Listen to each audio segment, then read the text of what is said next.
Hey,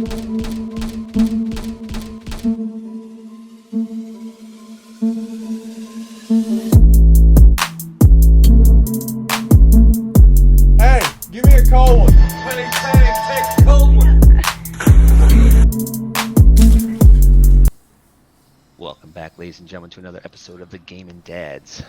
I just want to say, we have some well-researched content for the DPS rankings for TBC Classic. But before we get into that, I would like to say thank you for all the support. And please, if you would, go down, hit that like button, hit the subscribe and the bell so that you get notified for any new content that comes out. And we would also really like to express how absolutely pumped we get when we get one sub. Like, you click a little button and you turn us into little girls. We're like, dude, we got another sub, yeah! Like, Especially Tang, because he like literally checks that stuff religiously. I do all the time. So thank you. We really appreciate it. For all the old viewers and the new ones, welcome and thank you. So without further ado, let's get into these deep damage rankings for TBC. All right, let's start out at the bottom and work our way up to the top. And we can do it on a graded scale so you can better understand where we're coming from. First up, we've got C tier for Feral Druid. We're seeing low DPS, little raid utility compared to the other specs. So Resto is looking solid, Balance is looking especially good, and Feral Tank, they don't have Guardian yet. So Feral Tank was when you had to go down the Feral tree and do specific talents. So it was still good and viable, but correct me if I'm wrong, Saph, it wasn't the best, right? No, it wasn't the best. It's definitely at the start. So we'll do a tank rank later on. The warrior was still the supreme being, but they did catch up later on in the expansion, so they became better. Moving on, we're going to get to the warrior. Now, the warrior has fallen from its classic grace, and it's only a fraction of its overpowered self. Okay, so TBC Armed Warrior does supply a wonderful raid buff in the form of Blood Frenzy. However, Fury Warriors have better damage potential, but they provide zero raid utility. So they are stuck down here in C tier with the Feral Druid. Stuck in the C tier, you suck. You are not prepared. Alright, welcome to the B tier, where we will start with the Balanced Druid. So, while not the best damage, right? They don't have the best damage, but they do bring some valuable raid buffs for mages and warlocks. So expect one to be in your caster group for an extra 5% critical strike damage. So that's pretty huge. They also bring Innervate, so it helps out a healer get a little extra mana. They have Rebirth, which is your combat res, and they have Fire, and one will be expected to have the increased buffed Fire to do extra damage to the boss. In Burning Crusade, Feral Druids had Innervate too, didn't they? Yes, they did. Nice. But I mean, I know we're talking about Balanced Druids, but I'm just trying to remember all the changes. It's been so long and so many. Yeah, I've been dipping my toes into Classic. I'm really enjoying it. I'm playing through it. So yeah, I'm trying to. He wants to do TBC, and I'm willing to go back, but I want to be Knight of Paladin. But he went Alliance Druid, so. Since we're talking about Paladin, next also up, in the B tier, Retribution Paladin. So this was very mixed reviews in Burning Crusade. Same with kind of like a Druid tanking. You know, it was new concept. Vanilla just wasn't possible. And this was definitely a niche class in Burning Crusade. It was extremely strong in Gruul's Lair, Magtheridon's Lair. And Karazhan, it was a little lackluster. You know, it's one of those things, if you're in a competitive group and you guys are trying to rush and you're in a 10-man or smaller, you'll probably take someone else over you.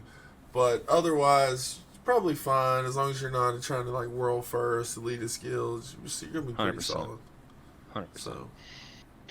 Next up in that B tier, we have the Shadow Priest. So the class is not uber powerful caster, such as like a Mage or Warlock, as it is today, like in retail, right? So if you guys don't know, Shadow Priest is pretty darn good. So But every raid wants it, right? And why? Because everybody likes mana, and they have Vampiric Touch, and it offers insane amount of mana regen to the party, and it scales based on your damage. So further into the expansion that you go, the better that this thing gets, right? So everybody in your party gets the mana regen, including yourself. So I would expect to see at least one Shadow Priest, if not two. So Oh, the only thing that kind of sucks. more. I mean, yeah, that's what I'm saying. Like at least one, two, maybe even three. So, but the only thing that sucks is your downside is you're saving your CDs to restore as much mana as possible.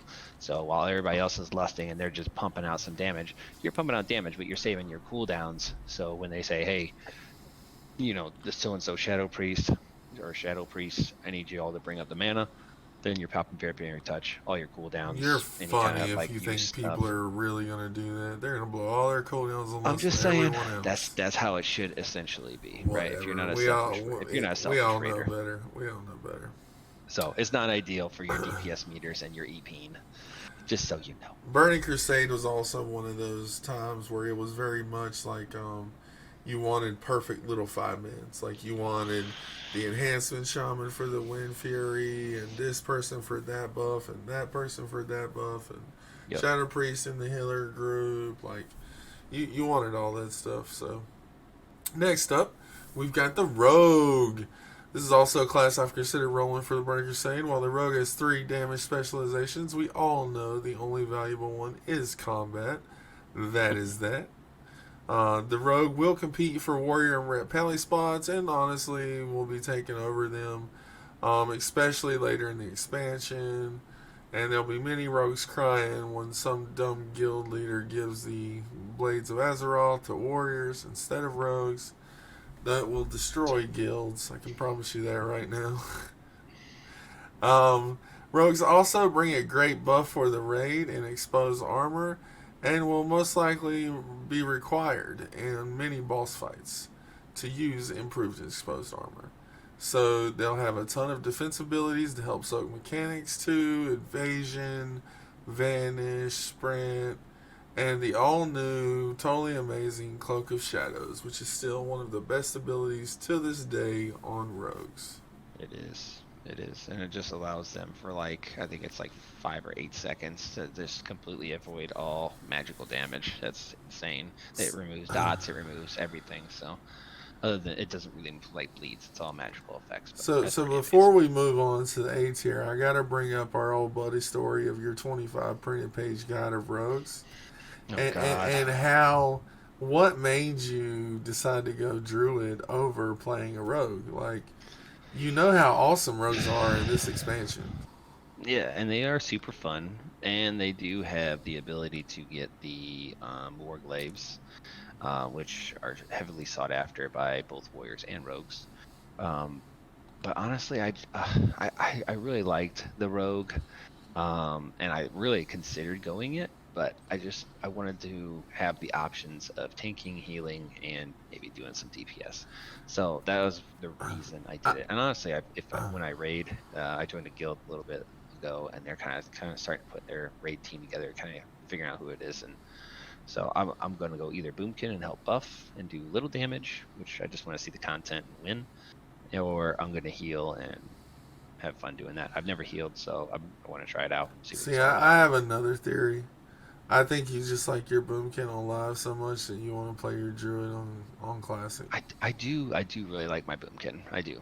But also, we'll get into this in a later video, but Resto Druid for PvP is stupid overpowered. So I don't know if you remember, I remember being a rogue in Classic and TBC and dying to a stupid Druid's Thorns before I could kill him. But I was also I do, but they were also, yeah, I remember that. Those... Yeah. So you're sitting there wailing away on a. They're like self-healing more than the healing. Damage you're doing to yourself. It was terrible, man. It's terrible. It was. And then you couldn't get away because then they would root you and then they would hit you with Moonfire and fire, so you couldn't go back stealth.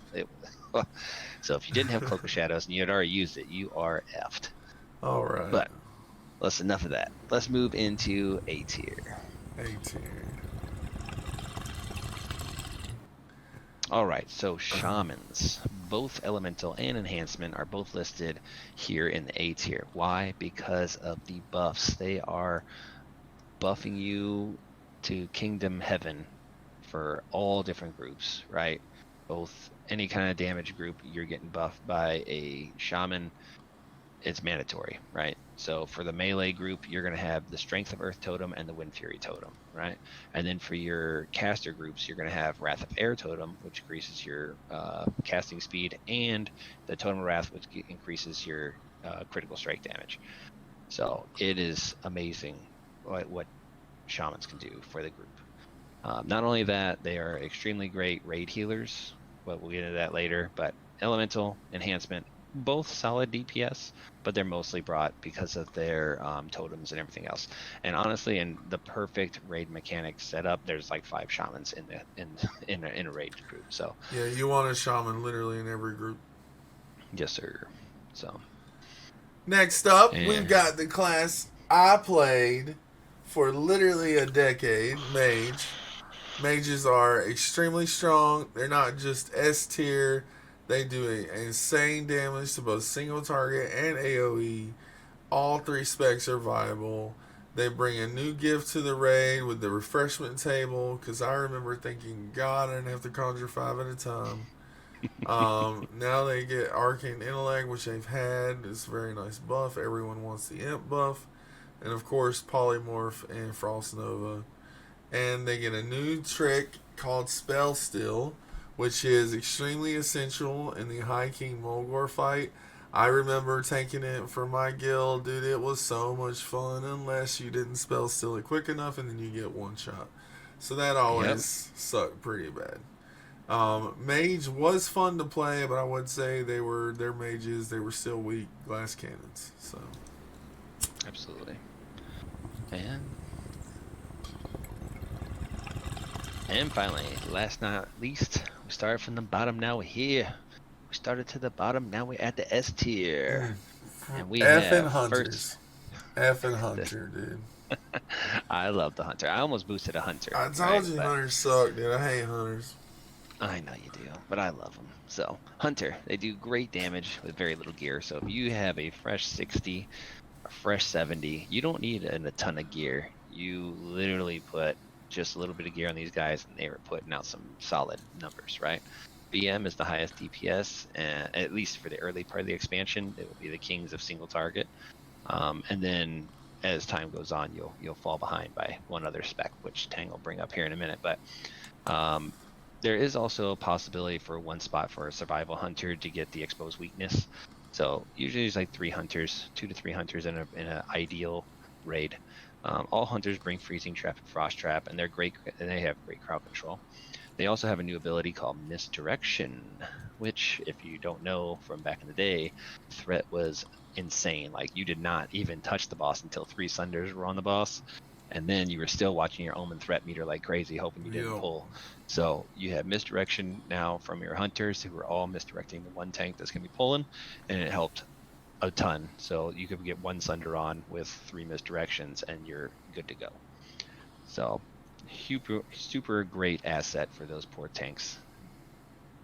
And last but not least, my friend, wrap it up with the kings. We got the Warlocks. They're definitely the kings. Thankfully, there's something better than a hunter. Of course, pet classes. Just Blizzard loves their pet classes. They are the king of the demons, the Warlock. They will be the end expansion top DPS. You will have 4, 5, 6, 7, 8, however many Warlocks they can scrape together in that raid. Man.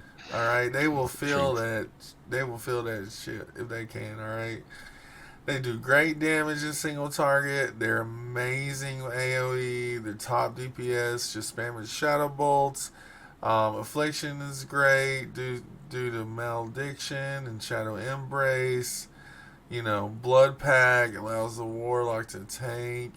Yes, I said tank, okay? Like literal Warlock tanking fights. Yeah, that was cool, man. I mean, they were OP. I remember my best bud, someone we're hoping to do a show with soon was playing a Lock. Like, Locks have always been powerful, man. Always. Good old Ajax. Yo. Shout out to Ajax. Ajax. That ranks up our DPS rankings for TP Classic TPC. We really appreciate y'all stopping by and checking us out, and we really hope that you continue to come back and we put out good content for you.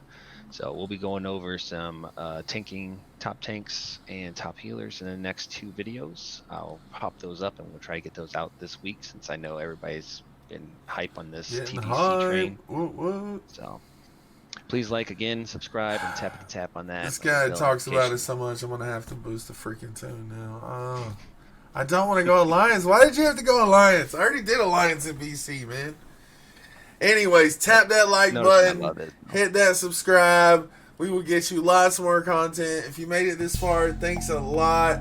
Shout out to Pretty Boy, always our man artist. Shout out to Crolls and Ajax, whatever your damn name is. My man. Love you all. Thanks a lot, guys. Gaming Dads. Owls.